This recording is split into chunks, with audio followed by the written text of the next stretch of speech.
Hello friends, welcome to the another video of learning Django web application. So already we have learned, हम लोगों ने देखा है, सीखा है कैसे बुक स्टोर का हम लोगों ने कैसे Django का एक प्रोजेक्ट बनाया। जैसे ही हम लोगों ने Django का प्रोजेक्ट बनाया, आप देखेंगे वहां पर हम लोगों को कुछ फाइल्स मिला, एक बुक स्टोर बोल के एक फोल्डर क्रिएट हुआ जिसके अंदर जो है हमारी कुछ फाइल्स क्रिएटेड हुए। तो आइए इन फाइल्स के बारे में समझते हैं कि आखिर ये फाइल क्यों ऑलरेडी हम लोगों को मिल रहा है। तो एक बार आते हैं अपने डॉक्यूमेंटेशन साइड में। तो जो सबसे पहला जो फाइल हम लोग को दिखा था वो लिखा हुआ था double underscore INIT double underscore dot py.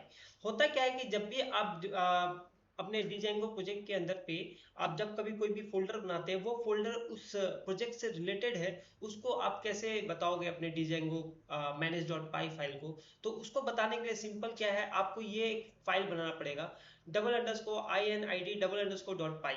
ये बनाने से क्या होगा, ये बनाने से आपका जो फोल्डर है वो फोल्डर आपको ऑटोमेटिकली उस Django प्रोजेक्ट से कनेक्ट हो जाएगा, ठीक है ना। और उसके बाद क्या है कि आप उस फोल्डर का यूज कर सकते हैं, उस फोल्डर पे कोई भी फाइल अगर है तो आप उसका यूज कर सकते हैं, या कोड अगर है तो उस कोड का भी आप लोग यूज कर सकते हैं, ठीक है ना। तो इसको ध्यान पे रखिएगा।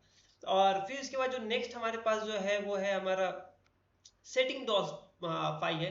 तो अगर देखा जाए तो ये पूरा का पूरा जो हमारा जो प्रोजेक्ट है Django का जो प्रोजेक्ट है, उस Django प्रोजेक्ट के अंदर पे जो हमारा जो ब्रेन होता है, जिसको हम लोग बोल सकते हैं कि पूरा का पूरा nervous system, central nervous system जो है वो हमारा सेटिंग डॉट पाई फाइल होता है। यानी कि आप जब कोई प्रोजेक्ट बनाते हैं, उस प्रोजेक्ट के अंदर पे हमारा क्या फाइल क्रिएट होता है, सेटिंग डॉट पाई फाइल क्रिएट होता है। वो सेटिंग्स डॉट पाई फाइल जो है वो एक तरह से हम मान सकते हैं कि वो हमारा Django का ब्रेन है, ठीक है ना। तो the settings and configuration for the Django project, इससे आप जितने भी कॉन्फ़िगरेशन हैं या सेटिंग रिलेटेड थिंग्स है आप यहाँ पर कर सकते हैं। जो नेक्स्ट हमारे पास जो कमांड मिल रहा है वो फाइल है, वो है हमारा urls.py। ये url.py क्या है, ये एक तरह से जब भी हम कोई वेब एप्लीकेशन बनाते हैं, अपने HTML पेज को रिकॉल करते हैं, या फिर हम अपना एड्रेस वहां पर देते हैं, तो उस एड्रेस को वो जो एड्रेस होता है उसको वो इस हिसाब से हम लोग यहाँ पर उसको हैंडल करते हैं। जैसे जैसे हम लोग प्रोजेक्ट पे आगे बढ़ेंगे, आप इसको और अच्छी तरह से समझेंगे कैसे हम लोग urls.py फाइल का यूज कर रहे हैं। फिर नेक्स्ट जो हमारा फाइल बना है वो है हमारा asgi.py। ये एक entry point for ASGI compatible web server to server your project, right. ये जब भी आप अपना प्रोजेक्ट बना लेते हैं और उसको सर्वर पे डिप्लॉय किया जाता है, तो ये दो फाइल जो हमारा होता है WSGI और ASGI, इसका हम लोग ज्यादा से ज्यादा इसका यूज करते हैं, ठीक है ना।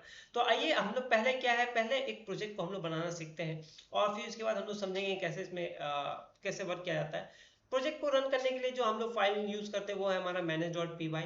और जैसे ही आप जब Django प्रोजेक्ट बनाते हैं तो Django प्रोजेक्ट क्या करता है, आपको एक like it will help you to create like model based type of application. तो मॉडल बेस्ड एप्लीकेशन क्या होता है, अगर आप देखेंगे तो एक बार फिर से हम लोग यहाँ पर आते हैं। मॉडल बेस्ड होता क्या है, मैं एक बार आप लोगों को फिर से एक बार एक्सप्लेन कर देता हूँ, काफी इंटरेस्टिंग है। आपको भी काफी अच्छा लगेगा कि ये Django के अंदर पे ये फैसिलिटी अवेलेबल है।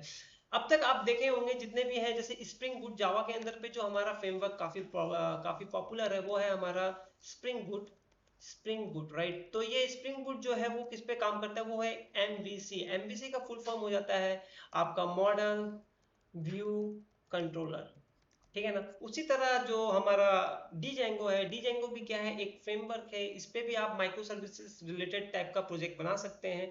Django जो फ्रेमवर्क है, इस फ्रेमवर्क के अंदर पे जो हमारा यूज होता है वो होता है MVT का फुल फॉर्म हो जाता है आपका मॉडल व्यू टेम्पलेट, राइट। तो इसके आधार पे हमारा Django काम करता है, और जावा का जो स्प्रिंग बूट है वो MVC पे काम करता है, ठीक है ना। तो ये जो है पूरा का पूरा हमारा है। और अब हमारा जो नेक्स्ट स्टेप रहेगा, वो नेक्स्ट स्टेप हमारा ये रहेगा कि कैसे हम लोग इसके अंदर एप्लीकेशन बनाते हैं, और उस एप्लीकेशन के अंदर पे कैसे हम लोग कोड को रन करते हैं। तो इससे पहले जो था, जो पिछला जो वीडियो था, उस पिछले वीडियो में हम लोगों ने एक चीज देखा था। ये मैं एक बार फिर से आपको विजुअल स्टूडियो में लगे चलता हूँ, और ये हमारा विजुअल स्टूडियो था। ये जो हमारा लिंक था, ये लिंक हमने खोला था हमारा सर्वर वाला, और यहाँ पर जो लिखा हुआ था Django the install work successfully congratulation. अब हम क्या करेंगे, यहाँ पर हम अपना एक मैसेज प्रिंट कराएंगे जिसका में hello everyone learning to the class of Django, ये एक मैसेज जो होगा उसको हम लोग प्रिंट कराएंगे। तो ये मैसेज हम लोग दो तरीके से प्रिंट करा सकते हैं। पहला जो तरीका होगा वो हमारा होगा HTTP रिक्वेस्ट के थ्रू। HTTP रिक्वेस्ट के थ्रू हम कर सकते हैं। और और एक दूसरा जो हमारा तरीका होगा वो होगा हमारा HTML पेज के थ्रू, ठीक है ना। तो ये दो तरीका का इस्तेमाल करके हम क्या करेंगे, अपने Django का जो पेज है उस पे हम मैसेज को प्रिंट कराएंगे। जो मैसेज यहाँ पर अभी आप देख रहे हैं, यहाँ पे लिखा हुआ है the install work successfully congratulation. अभी यहाँ पर क्या होगा, यहाँ पर मेरा एक अपना खुद का एक मैसेज होगा, उसको हम लोग कराएंगे। सो नेक्स्ट वीडियो में मिलते हैं और देखते हैं कि कैसे इसको किया जाता है। Thank you.